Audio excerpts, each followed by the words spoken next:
জুবিনদাৰ মৃত্যুৰ পিছত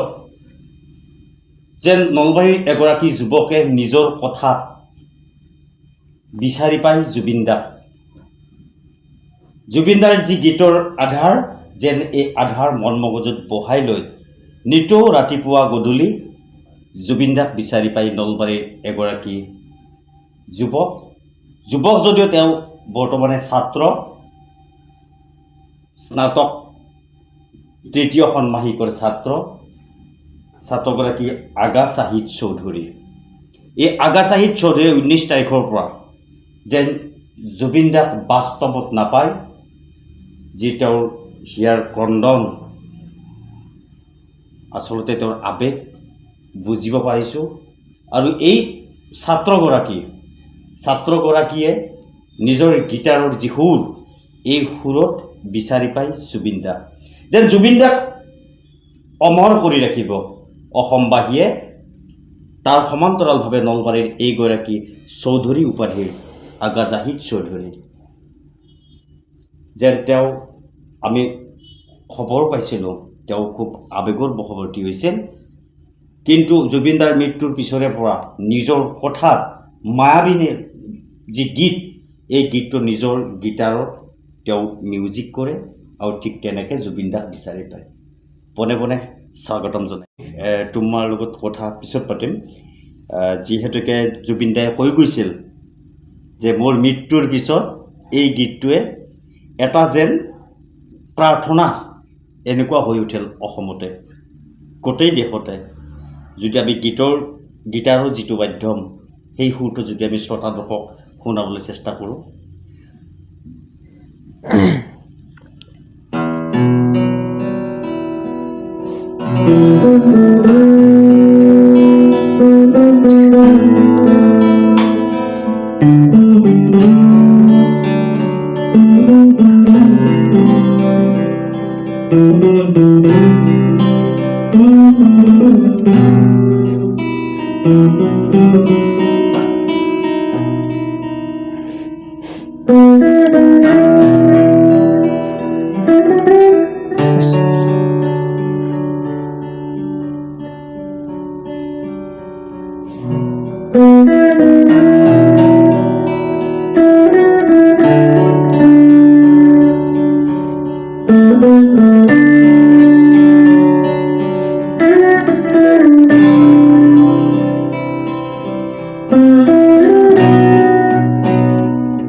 জুবিনদাৰ যি স্মৃতি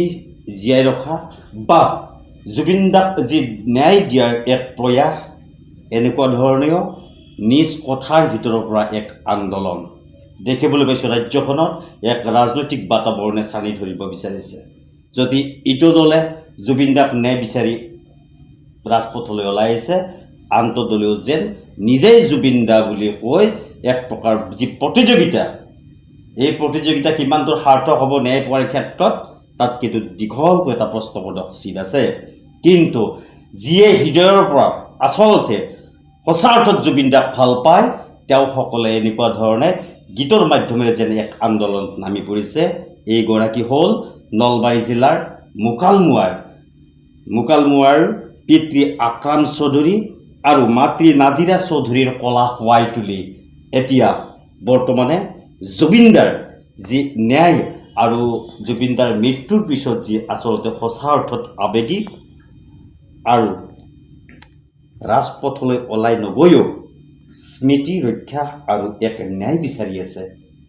নিজৰ কান্দন এই কান্দন অন্তৰৰ ভিতৰত ৰাখি সঁচা অৰ্থত ৰিক্ত হৃদয়ৰ তিক্ত বেথাৰে হৃদয়ংগম কৰিছিল এইগৰাকী ছাত্ৰ চৌধুৰীয়ে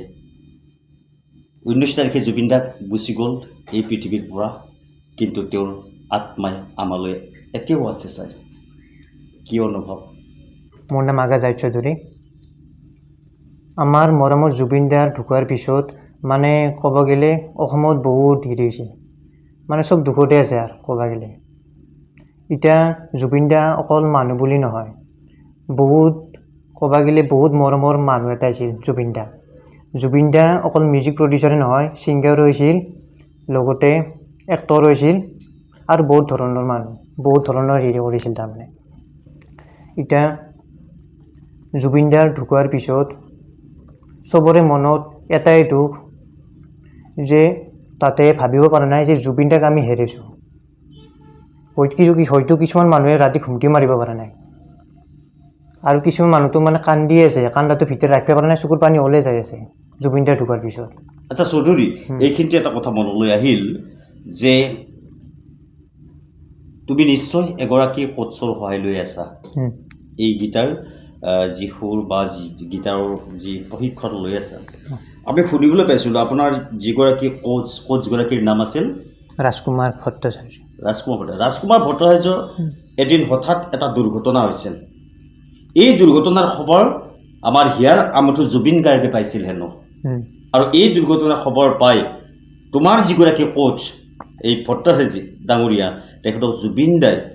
আৰ্থিক সাহায্য প্ৰদান কৰিছিল এই ক্ষেত্ৰত তুমি জ্ঞাতনে 50,000 আমি টকাৰ কথাটো নকওঁ আৰ্থিক অনুদান দিছিল হয়নে কথাটো হয় তো জুবিনদা মানে ক'ব গ'লে বহুত দুখীয়া মানুহ সহায় কৰিছিল তাৰমানে জুবিনদা ক'ব গ'লে পইচাৰ খক নহয় মনৰ পৰা মানুহ ভাল পাইছিল সেইকাৰণে ভগৱান সেইকাৰণে চবৰে সকলোৱে ভগৱান প্ৰিয় দৰ্শক মোৰ সৈতে আছিল এইগৰাকী নলবাৰী জিলাৰ মোকালমোৱাৰ চৌধুৰী উপাধিৰ যিগৰাকী যুৱকে সঁচা অৰ্থত যি আগা জাহিদ চৌধুৰীয়ে পুনৰবাৰ কওঁ ৰিক্ত হৃদয়ৰ তিক্ত বেথাৰে জুবিনদাক হৃদয়ত লৈছিল তেওঁৰ আত্মাত আছে সেয়েহে বিচাৰি ফুৰে তেওঁৰ কথাৰ ভিতৰত নিজৰ গীটাৰৰ তেওঁৰ যি